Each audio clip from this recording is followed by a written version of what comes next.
dating Negros Oriental 3rd District Representative Arnulfo Tebes balik na po sa bansa. Mula Davao Airport, dinala si Tebes sakay ng AFP. Davao ba siya nagaling? Mula Davao Airport, dinala po si Tebes sakay ng AFP C-295 patungong Villamor Air Base. Pero pagdating sa NBI office, sa hindi ito. Ay, pakinggan natin, mas malinaw. Naguluhan ako. Jim Tihano, siya ho magbabalita. Siya ho sumubaybay nito. Jim, pakiliwanag mo nga, ikaw na magsabi. Obrigado. Ihagda po. Ginoong Arnulfo Tebes Jr., kayo po yun dyan. You are under arrest by virtue of the warrant of arrest issued by Manila Court on September 2023 for 10 counts of murder, 12 counts of frustrated murder, 4 counts of attempted murder. In addition to that, in 2024, a warrant of arrest was also issued against you by the Dumaguete Court for murder,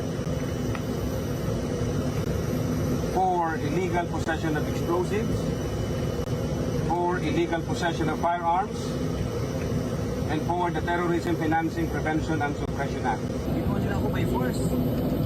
Makalipas ang halos 2 taong pagtatago ni dating Negros Oriental 3rd District Representative Arnulfo Tebes sa ibang bansa, partikular sa Dili, Timor-Leste, balik bansa na si Tebes. Alas 11:18 kagabi, nang lumapag sa Villamor Air Base ang AFP C-295 na sinakyan ng dating mambabatas, kasamang ilang opisyal ng DOJ at NBI. The former representative Arnie Tevez is now back in the Philippines. I was first informed of this development by Prime Minister Guzmao during the ASEAN meeting that I just returned from in Kuala Lumpur, that Timor-Leste was ready to send Tevez back to the Philippines. This would not have happened without the assistance of President Horta and Prime Minister Guzmao of Timor-Leste. They have been working very hard to bring this to a conclusion.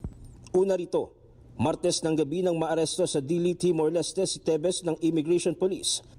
Pero sinasabing wala umanong iprinisintang arrest warrant kay Tebes. Basta na lang umanong dinampot ang dating mambabatas ayon sa kanyang anak. Hiniling ni dating Negros Oriental 3rd District Representative Tebes na wag na siyang posasan pero hindi ito umubra sa mga tauhan ng NBI. Wag nyo na lagyan nyo sa kaha. Kahit sa kamay, huwag mo sir, hindi mo matatakas. Hindi, protocol sir, protocol. Bitawan mo na dyan. Commissioning kasi kami sir. Protocol lang sir. Huwag na. SOP lang sir. Kung magalala sir, kung magalala. Kami nakakasama mo. Oh, pero masakit. Huwag nyo na ako lagyan. Sina. May usap na lang ako, huwag na. Sir, protocol lang to. Opo. Balik. Ah. Maluwag na. Yan. Okay.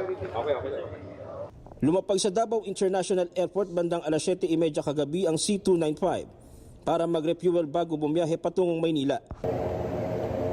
Alas 11:50 kagabi nang dumating sa tanggapan ng National Bureau of Investigation sa Pasay City si Tebes, kasamang mga tauhan ng NBI pero hindi na ito iniharap sa media.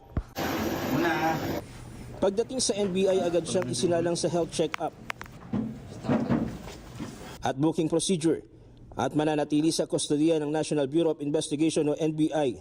Paglilinaw ng kampo ng mambabatas, partikular ng kanyang abogado na nasa maayos itong kondisyon matapos ang kanilang pag-uusap sa NBI facility. Magugunita na si Tebes ang itinuturong utak sa pagpatay kay dating Negros Oriental Governor Roel Degamo at siyam na iba pa noong Marso 2023. April 2023 nang magtungo naman sa Timor-Leste si Tebes, kung saan humiling siya ng political asylum sa Timor-Leste government, subalit tinanggihan ito. Samantala, pasado alas 12 kagabi nang dumating ang ina ni Tebes na si Ginang Zenaida Tebes sa tanggapan ng NBI, kasama ang abogado na si Attorney Ferdinand Topacio. Subalit ang ina, walang naging pahayag ukol sa pagkakaaresto sa kanyang anak.